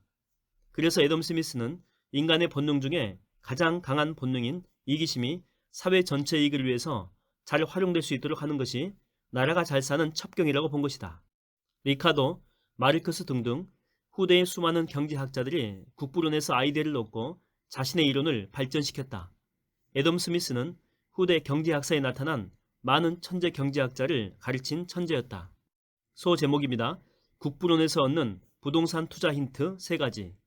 지대에 대한 애덤 스미스의 생각을 정리해보게 되면 부동산 투자에 대한 힌트를 얻을 수가 있다. 편하고 쉽게 내 방식대로 소개해보겠다. 첫째, 지대는 그 땅에서 생산되는 상품의 수요와 가격에 따라서 결정이 된다. 예를 들어 쌀을 생산하는 논의 가격은 쌀의 수요와 가격에 따라서 결정이 된다. 논 주인이 자기 마음대로 논값을 정할 수 있는 게 아니란 얘기다. 땅값은 원인이 아니라 결과다. 상가 월세 역시 상가 주인이 마음대로 정하고 올리는 것이 아니라 상가의 수익력에 따라서 달라진다. 즉, 그 상가에서 얼마나 수입을 벌어들일 수 있느냐에 따라서 정해진다라고 하는 것이다. 그러니까 애덤 스미스를 배웠다면 앞으로 상가 월세 올라서 장사 못 해먹겠다. 상가 주인은 나쁜 놈이다. 와 같은 엉터리 주장을 하면 안 된다. 전 월세 가격도 마찬가지다. 집주인이 마음대로 전 월세 가격을 올리는 것이 아니고 전 월세 수요에 따라서 결정이 된다. 그런데 아직도 전 월세 가격이 폭등하면 마치 집주인이 사악하고 탐욕에 가득 찬 것처럼 비난하는데 이 역시 무지와 오해에서 비롯된 일이다. 스타벅스의 임대료 계약은 애덤 스미스의 가르침을 반영한 좋은 사례다. 스타벅스는 임대 계약을 할 때에 임대료 계약도 하지만 대부분은 임대료를 수입의 몇 %를 준다라고 계약한다고 한다. 수익이 높으면 임대료도 올라가고 수익이 낮으면 임대료도 낮아진다. 상가 임대료가 상가 수입에 비례해서 결정된다는 것을 스타벅스가 정확하게 파악하고 있으니 이런 계약을 하는 것이다. 둘째, 지대는 언제 올라가나? 소득이 일어날 때, 경제가 성장할 때, 노동 생산성이 올라갈 때 그때 올라간다. 그런 때가 언제일까? 한마디로 경제 성장이 잘 될 때다. 한때 3조 호황으로 3년 만에 1인당 GDP가 2배로 늘어난 적이 있다. 1985년부터 1988년대까지 일이다. 그때가 단군 이래 최대 호황이었고 집값은 폭등했다. 그때랑 비교하게 되면 요즘 집값 오른 것은 오른 것도 아니다. 나는 그때 무주택자였다. 집값은 자고 나면 몇 천씩 올랐고 신문에 자살 소식이 오르내리기도 했다. 나는 매일매일 좌절하는 게 일이었다. 흔히 집값이 오르면 투기꾼들을 비난하는 목소리가 거세지는데 이게 과연 맞는 말일까? 집값은 투기꾼이 올리는 것이 아니다. 경제 상황이 집값이 오를 만하게 되었기 때문에 집값이 오르게 되는 것이다. 경제가 호황이면 소득이 늘어나고 집값이 오르게 된다라고 애덤 스미스가 이미 말을 주었다. 투기꾼 때문에 집값이 오른다면 왜 투기꾼이 해마다 집값을 올리지 않고 수출이 잘 되거나 경제가 좋아질 때만 집값을 올리겠는가? 게다가 집값이 투기꾼 손에 달려있다면 하락은 대체 왜 일어난다는 말인가? 투기꾼이 서울 아파트값 올렸다라고 주장하는 사람들 다 무지해서 그런 것이다. 셋째, 호황일 때 토지 소유자가 노동자보다 돈을 더 많이 번다. 반대로 불황일 때는 노동자의 고통은 이루 말할 수가 없다. 이게 대체 무슨 말일까? 호황일 때는 월급 오르는 것보다 부동산 가격이 더 많이 오른다는 것이다. 노동자의 수입이 늘어나는 것보다 지대가 더 많이 늘어난다는 것이다. 그러니까 월급쟁이 무주택자들은 빨리 내 집 마련을 서두르는 것이 좋다. 반대로 불경기가 오게 되면 부동산 부자도 타격을 받지만 노동자의 타격은 극심하다라고 했다. 요약하면 애덤 스미스는 국부론을 통해서 부동산 가격이 언제 오르고 언제 내리는지 알려주었고 지대가 어떤 원리로 결정되는지도 알려주었다. 애덤 스미스가 가르쳐 준 것만 기억해도 부동산 투자의 중요한 원칙을 깨닫는데 큰 도움이 된다. 부의 인문학 제3장 부동산 가격이 움직이는 메커니즘 챕터 9 GTS가 생기면 주변 집값과 상가값은 어떻게 변할까? 애덤 스미스는 지대에 가장 큰 영향을 미치는 요인은 교통이라고 했다. 도로가 개통이 되면 양 지역의 지대 차이가 줄어들고 도로, 운항 가능한 하천이 생기게 되면 운송비가 줄어들면서 시골 마을을 도시 인근과 거의 같은 수준으로 만들기 때문에 땅값을 좌우하는 가장 큰 요인은 도로 개통이라는 것이다. 도로가 개통이 되면 변두리 지역은 중심 도시에 대해서 가지고 있는 독점력이 파괴되므로 경쟁 상품이 도입되어 불리하다.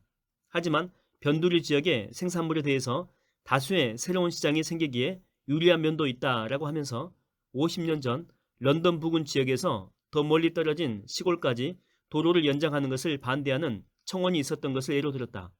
그들은 도로가 연장이 되면 시골의 싼 곡물이 런던 시장에서 팔리게 되어 런던 부근의 지대는 하락이 되고 경작은 파멸될 것이라고 주장했지만 막상 도로가 연장되고 나니 런던 부근의 지역의 지대는 상승했고 경작도 개량되었다며 자신의 주장을 뒤바꾸었다. 소제목입니다. 도로 개통 효과의 가능성과 한계. 수도권에 GTS가 개통이 되면 부동산은 어떤 영향을 받게 될까? 애덤 스미스의 이론을 토대로 다음과 같은 결과를 예상할 수가 있다. 첫째, 도로 개통은 두 지역의 차이를 줄인다라고 말했다. 서울 집값과 동탄 또는 파주 운정 지역의 집값 차이가 줄어들게 될 것이다. 즉, 동탄과 파주 운정 지역 아파트 가격이 오른다라는 말이다. 둘째, 동탄과 파주 운정 지역에서 그동안에 독점적인 지위를 가졌던 상가는 서울과 경쟁하게 되므로 독점적인 지위가 약해진다. 예를 들면 동탄과 파주 운정 지역의 병원, 치과, 백화점 등이 그동안은 비교적 지역 내에 독점권을 영위했지만 GTS의 개통으로 약간의 타격을 받을 수가 있다. 반대로 서울은 빨대 효과로 병원, 치과, 백화점이 더욱더 잘 될 가능성이 높다. 여기서 한 발 더 나아가 보자. 왜 그럴까? 애덤 스미스는 도로 개통 효과가 나타나는 이유는 운송비 절감 때문이라고 했다. 결국 중요한 것은 운송 비용이다. GTS 요금이 얼마냐에 따라서 앞서 말한 효과가 극대화될 수도 있고 또 반대로 미미해질 수도 있다. 요금이 얼마가 될지는 아직 정확히 알 수 없지만 당초 신문에 보도된 3,000원 동탄에서 삼성역까지 비용입니다. 보다는 더 비싸지 않을까 싶다. 최악의 경우를 상정해서 계산해보자. 이게 현실이라는 것은 절대 아니다. 동탄에서 삼성역까지 KTX나 SRT와 비슷하게 요금이 8,000원이라고 가정해보자. GTS는 지하철이나 버스처럼 50% 할인되는 정기권도 없다라고 최악의 가정을 한 경우다. 편도 8,000원이면 왕복 16,000원이고 20일 출근하게 되면 한 달에 32만원의 교통비를 내게 된다. 맞벌이 부부라면 한 달에 64만원을 교통비로 사용하게 된다. 한 달에 64만원이 교통비로 든다면 현재 가지고 있는 보증금에 월세 64만원짜리 추가하여 서울 아파트에 세 들어 살 수도 있다. 운임이 8,000원 넘어가게 되면 GTX 효과가 약화된다는 말이다. GTX 효과는 요금 수준에 달려있다는 것이 핵심이다. 결론을 다시 정리해보자. GTX 개통은 애덤 스미스가 말한 도로 개통의 효과가 나타나는 것은 분명하다. GTS 역사 인근의 수도권의 집값은 오를 것이고 서울 GTS역 근처 상가는 더욱더 잘 될 것이다. 그러나 GTX 요금이 지금 신문 보도에서 나오는 기사만큼 저렴하지 않다면 GTX 효과는 당초 기대했던 것보다 약화될 수가 있다. 부의 인문학 제3장 부동산 가격이 움직이는 메커니즘 챕터 10 정부의 부동산 대책 어디까지 믿어야 하나? 정치인을 믿는가? 부동산 대책을 믿는가? 다 믿지 마라. 내 이야기가 아니고 노벨 경제학상을 받은 제임스 뷰캐넌의 말이다. 그는 1986년 노벨 경제학상을 받았다. 공공선택 이론을 처음으로 펼친 공로를 인정받은 것이다. 소 제목입니다. 공공선택 이론이란 무엇인가? 정치인이나 고위 공무원이 입으로는 거창하게 나라를 위한 정책을 편다라고 말하는데 실제 속셈은 자기 이속 챙기기에 바쁘다는 것이 공공선택 이론이다. 허무할 정도로 간단하지만 톡톡 털어 핵심만 말하면 그렇다. 정치인이나 고위 공무원도 인간이고 그래서 이기적으로 행동한다는 매우 단순한 원리이다. 공무원은 말로는 사회적인 후생, 정의, 복지를 내세우지만 예산을 늘리고 조직을 비대화해서 자신의 연봉, 승진 기회, 명예, 지위, 권력을 늘리려고 하기 쉽다는 게 공공선택 이론의 지적이다. 입으로는 맨날 국가를 위해서, 약자를 위해서 산다라고 외치지만 알고 보면 자신의 재선이나 소속당을 위해서 행동한다라고 하는 것이다. 결국 정부 조직은 점점 커지고 재정 적자는 눈덩이처럼 불어난다. 물론 모든 관료가 그렇다는 것은 아니다. 드물긴 하지만 공익을 위해서 사명감과 소신을 갖춘 공무원도 간혹 있다. 그동안 경제학자들이 주로 개인과 기업만 분석 대상으로 해서 연구한 것과 달리 뷰캐넌은 정부, 그러니까 정치인과 고위 관료입니다. 정부에 대해서 관심을 가진 최초의 경제학자였다. 실제로 정부가 시장 경제에 미치는 막대한 영향에 집중한 것이다. 우리나라 국회의원만 봐도 끝없이 세비를 올리고 있다. 우리나라 국회의원 연봉이 1억 5천만 원 정도로 OECD 국가 중에서 세 번째로 많고 보좌관의 월급까지 합하게 되면 의원 한 명에게 연간 7억 원의 혈세가 들어간다고 한다. 그러면서도 참 기부에는 인색하다. 선거 때 보게 되면 수십억 자산을 가진 정치인이 자기 돈은 한 푼도 기부 안 하면서 남의 호주머니 털어서 나눠주겠다라고 공약하는 경우를 왕왕 본다. 그저 표 5자는 술 채우러밖에 안 보인다.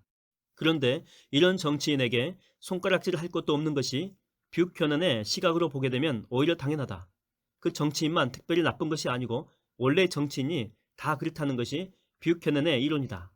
소 제목입니다. 서울 재개발, 재건축 규제가 경기도민을 죽인다. 서울 부동산 가격을 안정시키는 방법은 양도소득세 중과 철세, 서울 재개발, 재건축 규제 폐지, 임대주택 건설 확대다. 하지만 정부는 다른 정책을 내놓았다. 3기 신도시를 수도권에 4, 5개 정도 만들어 20만 채를 신규 공급하는 것을 포함하여 기타 택지지구를 더 지정하고 총 30만 채를 공급한다고 한다. 이런 부동산 대책은 문제가 있다. 서울에 집이 모자라는데 엉뚱한 경기도에 집을 짓겠다라고 하니 하는 말이다. 경기도는 집값이 10년 전보다 못한 곳이 많다. 그런데 이곳에 또 물량폭탄을 쏟아붓겠다니 도대체 무슨 생각인 걸까? 서울에 재개발, 재건축을 허용해주게 되면 간단한데 왜 안 해주고 엉뚱한 경기도에 물량폭탄을 퍼부을까? 뷰캐넌에 따르게 되면 정치인은 다음 선거에서 이기려는 마음이 앞서기 때문이라고 한다. 재개발, 재건축을 허용해주게 되면 단계적으로 재개발, 재건축 가격이 급등한다. 그러면 질투심에 살이 잡힌 대중이 집권당을 비난하고 등을 돌리게 된다. 그러면 집권당의 지지율은 폭락하고 다음 선거에서 질 가능성이 높아진다. 그러니 엉뚱한 경기도에 물량폭탄을 투하하는 것이다.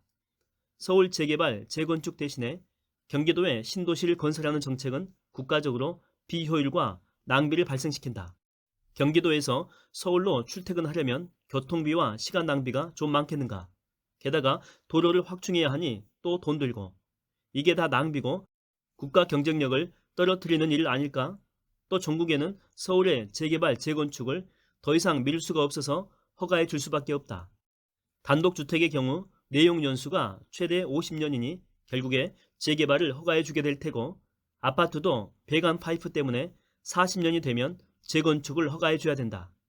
결국 정권이 바뀌든 안 바뀌든 시간이 지나게 되면 재개발, 재건축을 할 수밖에 없는 것이다. 그렇게 되면 수도권 집값은 또 타격을 받게 된다. 수도권의 거주자들이 서울의 새 집으로 옮겨갈 테니 말이다. 그때 경기도 집값은 또 타격을 받게 된다. 결국에 이런 부동산 대책은 경기도 집주인을 2번 죽이는 정책이다. 경기도 집주인만 죽이는 게 아니라 엄청난 국가적인 손실과 낭비를 불러온다. 그런데도 이런 식의 부동산 정책은 끝나지 않는다. 뷰캐넌은 정부가 정치적인 압력을 받아가면서까지 현명한 경제정책을 시행하려고는 절대 기대하지 말라라고 했다. 부의 인문학 제3장 부동산 가격이 움직이는 메커니즘 챕터 11 분양가 상한제는 정말 집값을 잡는 효과가 있을까? 정부에서 집값을 잡기 위해서 분양가 상한제를 하려 한다는 말이 많다. 나는 무주택자 시절부터 분양가 상한제에 반대했다. 그리고 다른 무주택자들에게도 분양가 상한제를 하면 안 된다라고 알리고 싶어 했다. 내가 대중은 왜 이해를 하지 못할까? 진짜 답답하네 라고 말하면 아내는 다행인 줄 알아. 그러니까 당신이 이만큼이라도 사는 거야 하고 대답하곤 했다. 나는 13년 전, 즉 2006년도에도 분양가 상한제에 대해서 계몽 차원에서 글을 기고한 적이 있다. 13년 전보다는 지금 내 생각에 동조하는 사람들이 더 늘어났을 것 같다. 소 제목입니다. 우유 최고가가 우유값 폭등을 불렀다. 대중의 시장 경제에 대한 무지와 이해 부족으로 많은 대가를 치르게 된 사례는 역사를 통해서 수없이 많지만 그 중에서도 로베스 피에르의 일화가 아주 좋은 예다. 프랑스 대혁명 때 시민들은 생필품 가격이 오른 것에 대해서 불평을 많이 했다.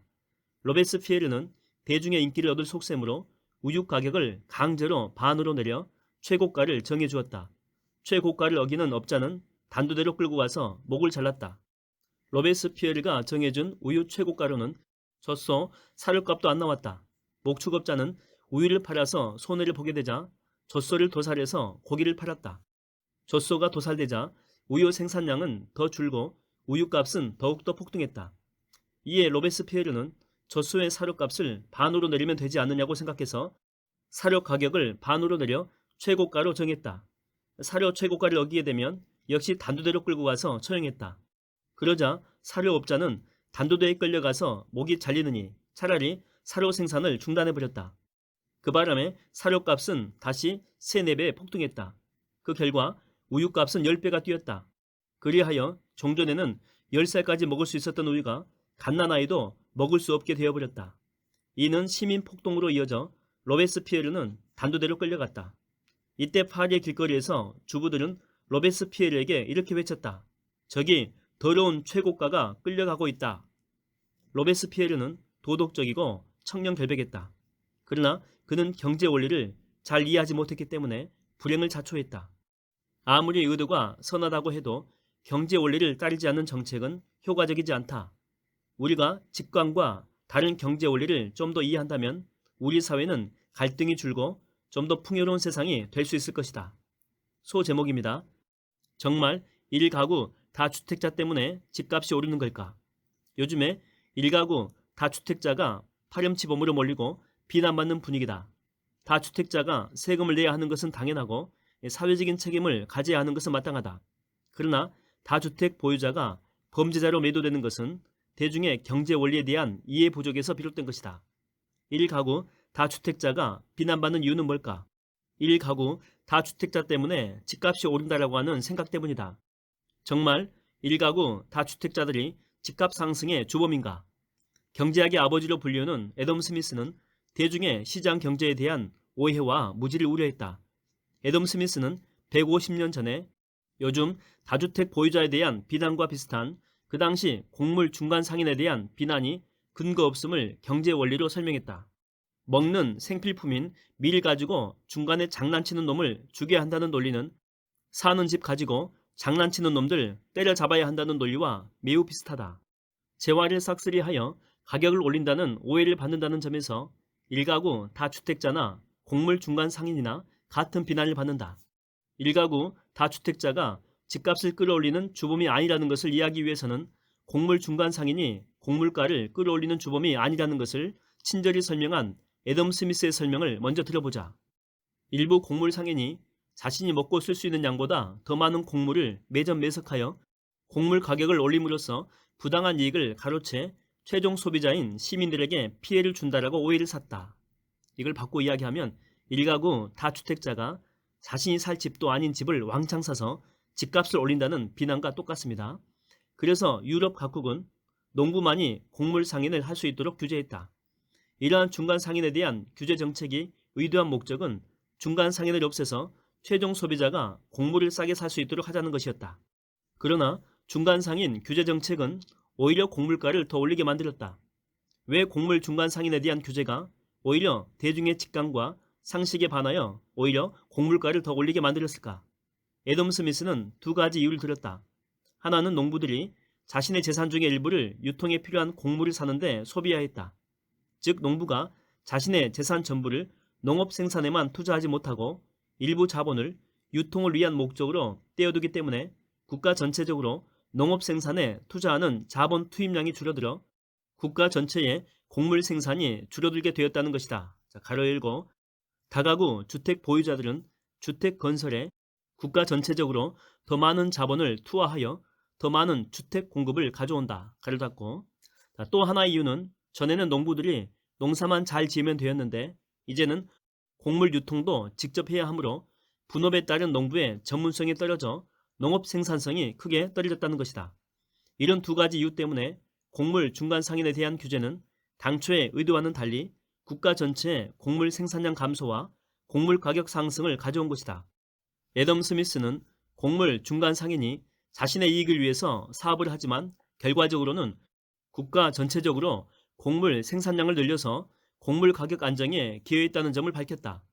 아울러 애덤 스미스는 곡물 유통 사업은 평소에는 돈을 벌기가 어렵고 흉년일 때나 가격이 올라서 돈을 벌 수 있지만 이때는 대중의 원성과 비난을 사게 되고 때로는 가격 규제를 당하므로 그렇게 수지 맞는 사업이 아니라고 충고했다. 가로 열고 IMF 때 많은 주택 임대업자들이 망했고 살아남은 사업자들은 가격이 오르자 이제 투기꾼으로 손가락질 받았다는 점에서도 비슷하다. 애덤 스미스의 친절한 설명 덕분에 그 이후로는 유럽 각국에서 곡물 중간 상인에 대한 규제가 사라졌다. 곡물 중간 상인에 대한 규제에서 보듯이 시장 경제 논리는 대중의 직관이나 상식과 다른 경우가 종종 있다.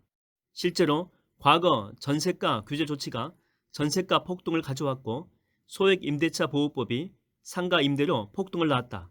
이처럼 경제 원리를 무시한 선의의 조치는 종종 비극적인 결과를 낳게 된다. 소 제목입니다. 왜 다른 나라에서는 1가구 다주택자를 규제하지 않을까? 다시 처음 질문으로 돌아가서 보자. 1가구 다주택자가 집값을 상승시킨다는 대중의 생각은 옳은 것인가? 단기적으로는 그렇다. 그러나 장기적으로는 오히려 집값을 안정시킨다. 단기간을 놓고 보게 되면 1가구 다주택자가 집을 매수하기 때문에 집값을 상승시킨 것처럼 보인다. 그러나 장기적으로 볼 때 1가구 다주택자는 자신이 사용하는 집 한 채를 제외하고 나머지 집은 모두 임대를 주기 때문에 전세가를 하락시키고 집값을 안정시키는 역할을 하게 된다. 만약에 1주택만 소유할 수 있도록 법을 만든다면 어떤 일이 생길까? 일단은 집을 구매할 수 있는 여유 있는 계층이 집을 사지 못하기 때문에 우리나라의 총 주택 공급수는 줄어들 것이다. 왜냐하면 집을 사는 사람이 없기 때문에 집을 지어서 파는 건설회사가 없기 때문이다. 총 주택수가 줄어들게 되면 자연히 주택 매물과 전세 물량이 급감하게 된다. 그러면 당연히 전세가와 집값은 폭등하게 될 것이다. 1가구 다주택자는 주택 건설에 자본을 대는 장기적인 주택 공급자 역할을 한다. 정말 중요한 포인트는 주택을 공급하는 사람은 건설 회사가 아니라 집을 사는 1가구 다주택자라는 점이다. 집을 사는 사람이 있어야 주택 공급이 늘어날 수 있다. 다주택 보유자가 서로 경쟁할수록 전세가와 집값이 내린다. 결국에 1가구 다주택자 때문에 국가 전체적으로 주택의 공급이 늘어나 주택 가격이 안정이 되고 무주택자도 좀 더 유리한 조건에 전세로 살 수가 있다. 장기적으로 볼 때에 1가구 다주택자가 집의 수요와 공급의 균형을 이루게 해주어서 집값을 안정시키는 역할을 한다. 이러한 1가구 다주택자의 집값 안정에 대한 기여 때문에 그동안 정부는 부자들에게 주택 임대 사업을 장려하고 세금 혜택을 주기도 했다. 실제로 터키는 정부가 주택 임대 사업자에게 혜택을 주어서 너도 나도 집을 사 임대 사업을 하는 바람에 집값이 매우 싸다. 1가구 다주택자가 항상 돈을 버는 것도 아니다. IMF 때 많은 주택 임대 사업자들이 파산했다. IMF 때 파산한 1가구 다주택자의 불행은 고려되지 않고 요즘에 집값이 오르자 1가구 다주택자가 마치 범죄자인 양 매도하는 것은 불공평하다. 1가구 다주택자에 대한 규제는 단기적으로 집값을 안정시킬 수 있을지는 몰라도 장기적으로는 집값을 더 올리는 비극적인 결과를 가져올 수가 있다. 그렇다고 해서 1가구 다주택자를 특별히 옹호하는 것은 아니다. 그들이 세금을 성실히 내고 사회적인 책임을 더 느껴야 한다. 그러나 부당한 오해는 해명돼야 한다. 아직도 이 설명에 동의하지 못한다면 한 번쯤 이런 의문을 가지게 되었으면 좋겠다. 왜 다른 나라에서는 1가구 다주택자를 규제하지 않을까? 왜 선진국에서는 1가구 다주택자를 집값 상승의 주범으로 비난하지 않을까? 선진국은 자본주의 역사가 길어서 국민들의 시장 경제에 대한 이해와 경험이 많은 반면에 자본주의 역사가 짧은 우리나라 국민들은 아직도 시장 경제를 배우는 과정에 있다. 우리 모두가 감정적인 대응을 자제하고 냉정하게 경제 원리를 차근차근 살펴본다면 불필요한 갈등과 증오를 줄이고 좀 더 풍요로운 세상을 만들 수 있지 않을까? 로베스피에르 이야기를 보게 되면 분양가 상한제도 어떤 결과를 가져올지 뻔하다. 그런데도 왜 대중은 분양가 상한제를 찬성하고 지지할까? 정말 미스터리다. 이에 대한 대답으로 천재 경제학자인 슌페터는 이렇게 말했다. 대중이 시장 경제를 이해한다고 하는 것은 정신적인 묘기처럼 어려운 일이다. 교육을 받지 않으면 지구가 평평하다라고 믿기 쉽고 태양이 지구를 돈다라고 믿기 쉽다. 우리의 본능적인 직관에 따르게 되면 그래 보이기 때문이다. 그래서 우리는 배워야 한다. 정치인은 왜 분양가 상한제를 하려고 할까? 경제 원리에 무지한 투표자의 표를 얻기 위해서. 그 이상도 그 이하도 아니다.